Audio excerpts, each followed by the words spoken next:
Hello students, welcome to Science and Tech series with Dr. Vivek Rana. Hope all of you are doing well. Topic for today's discussion is from general science section. We'll be taking up a technology which is often in news on due to various reasons like from detection of some fossils or some artifacts from some excavation site, or more recent we have seen the Gyanvapi mosque controversy. So today's theme will be revolving around carbon 14 dating versus calcium 41 dating. So if you are a general science student, these terms might you might be familiar with, but this lecture caters mainly to humanities, or you could say the commerce students who may not be familiar with the basic general science part of carbon 41 and calcium 41. So first of all, let us just understand what this term isotope means. So when we are going through NCRTs from 8th to 10th, we come across topics like isotope, isobar, isotones. So the isotope term stands for elements having the same atomic number but different mass number. For example, the elements in question in given theme are carbon and calcium. So when we represent carbon in its natural form, it is represented as C612. The lower denominator term represents the atomic number, which are number of protons, which are always equivalent to number of electrons. Whereas the mass number denotes sum of protons and neutrons. You might have just heard about that model in which we arrange the nucleus and then electrons are revolving. So this is from the term which is you will find them in structure of atom. So out of these two isotopes are substances which have same atomic number but different mass number.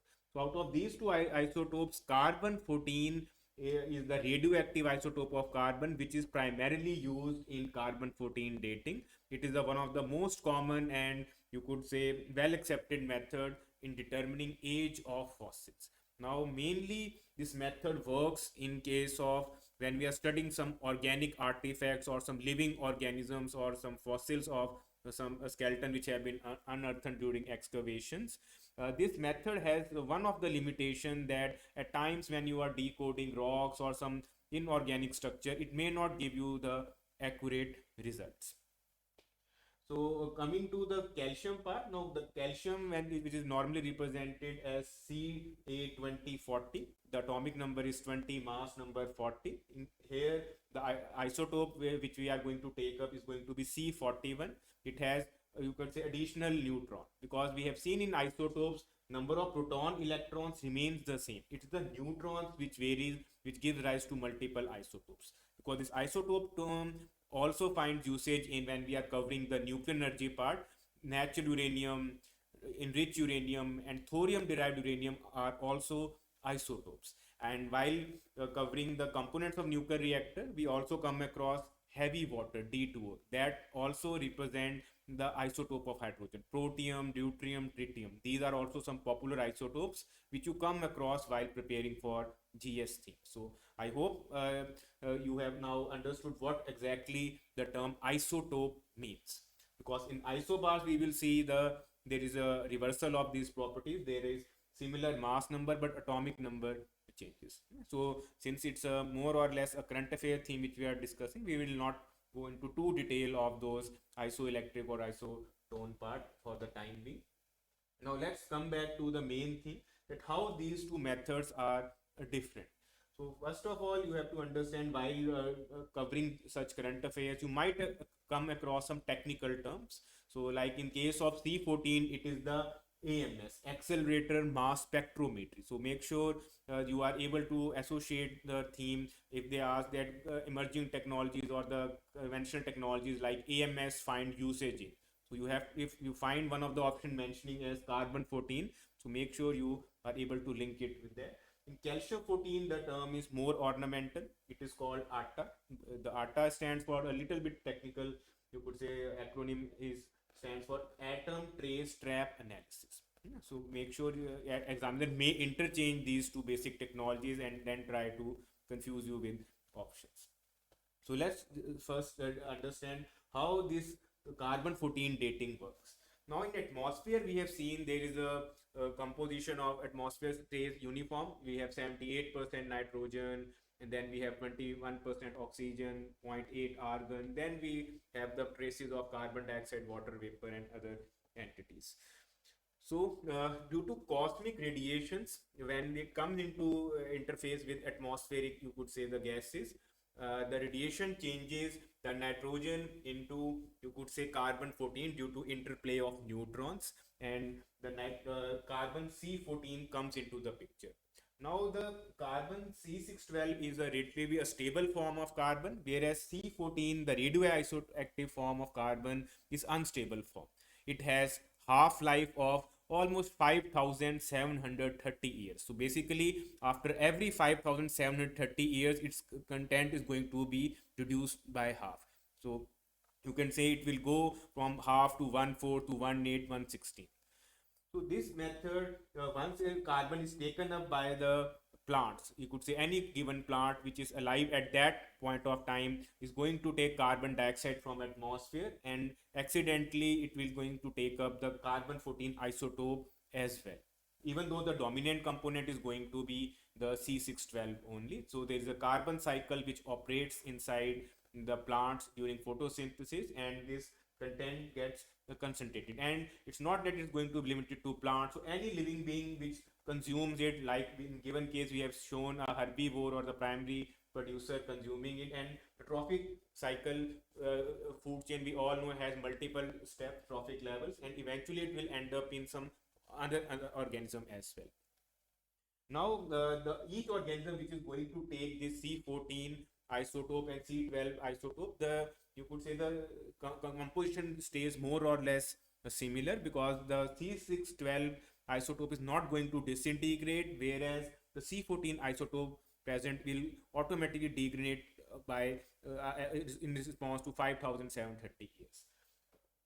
So eventually, when these organisms die, they will have a stable composition of C612 in comparison to C614. So, and then if they stand buried for thousands of years, for example, say 10,000 or 15,000 years, and some scientists come accidentally across some artifacts or fossils, then he can specifically determine exact C14 concentration and give you almost the exact picture at what likely phase or year that species might have evolved. So basically, this method is going to work in all living organisms which have died, or you could have some organic content. Even if some, you could say there is an inorganic thing, but it has traces of some organic content, we can deduce quite accurately the tightly timeline to which this artifact belongs. The good part is this method is doable. This technique is not too technical. It is widely available, and it was pioneered by Willard Libby. So Willard Libby even won Nobel Prize in Chemistry in 1960s for this landmark discovery, because it has changed the way we look at our history, as well as we can give a better deductions about the scientific hypotheses which we at times based. So the only problem is this method has limitation, that these half-life methods, since there will be a time when the carbon content will be reduced to such a minuscule quantity that it may not be able to properly diagnose the exact artifact age if it's beyond 50,000 years.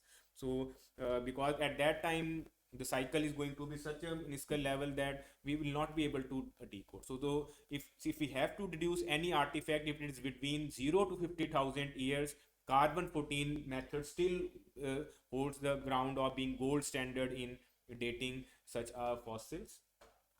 The other limitation is that it may not sound good in some you could say rocks or some inorganic materials which do not contain any sort of organic content, because this method primarily revolves on the ground of this carbon 14 cycle operating in living organisms. Coming to the second part, the calcium 41. So I'm not going to once again go to the again intricacies, because the method is more or less the same. There are two isotopes. One isotope is stable, the other one being the radioactive isotope. It also goes disintegration, and it has the advantage of half-life being on the higher spectrum. So this is where the C41 method at times eclipses carbon 14 dating, because in case we want to deduce something which is beyond, you could say 50,000 years or lakhs of years, then calcium 14 method holds ground in those peculiar situations, because the half-life of CA41 in comparison to carbon, which we have just highlighted, being, you could say, 5,730 years. In calcium 41, it is 99,000 years. So basically, with this method, we can deduce artifacts of any age possible. And this method, since calcium 41 is found in the rocks, we all know a lot of rocks have calcium as one of their ingredient, and it's captured there. So basically, its method is going to work even in cases of some you could say primitive rock structures, especially some, if there are sediment or igneous rocks as well, if we are trying to deduce the correct geological formations of different spheres. So this advantage of C41 makes it an ideal choice if we want to decode some inorganic sample which have been accidentally discovered, or we have want to deduce the exact age, that what likely was the period or timeline of that given artifact, to make some scientific deductions. And also in case we have seen that the carbon 14 method at times gets contaminated, or at times you could say the nature vagaries also tend to be make it a little more skeptic, because at times we have seen some lot of controversies arising from some artifact being in picture. Like in given case also, the code didn't allow in Gyan Vapi case the carbon 14 dating of the shivling due to religious sentiments, because you have to extract some minimal amount of the sample which contains organic content, and extracting that sample would have resulted in, you could say, hurting religious sentiment, because that the shivling would have been disfigured if you have extracted some sample. So at that times, these methods, you could say, at times come into the controversial domain. Otherwise, in case you have find some accidental fossil, then it's preferable always to go with the basic method of the carbon 14 dating. So this is just the overall picture of the two basic methods which we use. There are other scientific methods as well, which are more scientific, or you could say they can be used when these two methods do not work. So make sure once such methods are in use, you don't limit it to the basic term which is there. Make sure you go through the history of the topic, the basic technologies involved, and the key terms which you come across the newspaper. If you feel that any term which you feel has not been expressed clearly, if you have some ambiguity, please feel welcome to ask them in comment section. We will try to deduce in a simpler way, so that this method is of common understanding. Already we have seen in multiple HCS as well as state services, this carbon 14 method has been asked. At once it was just asked which is the most commonly used isotope used in carbon, or you could say the determination of age of fossil. The answer was C14. And more recently, in the last HCS also, they had asked why the carbon 14 method is not a reliable method to be tested when we are studying such artifacts. The answer was that being a half-life material, after a few cycles, or you could say once it reaches the threshold of 50,000 years, this method cannot be relied upon, because we have seen this method has done wonders in determining the age of fossils, especially in case of evolution of horse as well as hominids.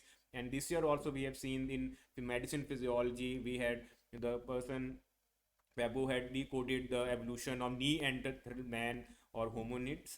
So this method, and even in Rakigiri excavation, there were a lot of references to carbon 14 dating. The calcium 14 at times is now gaining ground in some, you could say, geological studies. So make sure you are also aware that some other materials which are have a radioactive nature or have some half-lives can also be used in such technologies. Okay, because this year we have seen few questions arising, being asked from emerging technology section, and couple of general science questions also made a comeback. So make sure you cover each and everything exhaustively if you want to be prepared for the next year prelims. So thank you very much. I hope this session was useful in some way in enriching your knowledge in science and tech domain. Have a nice day.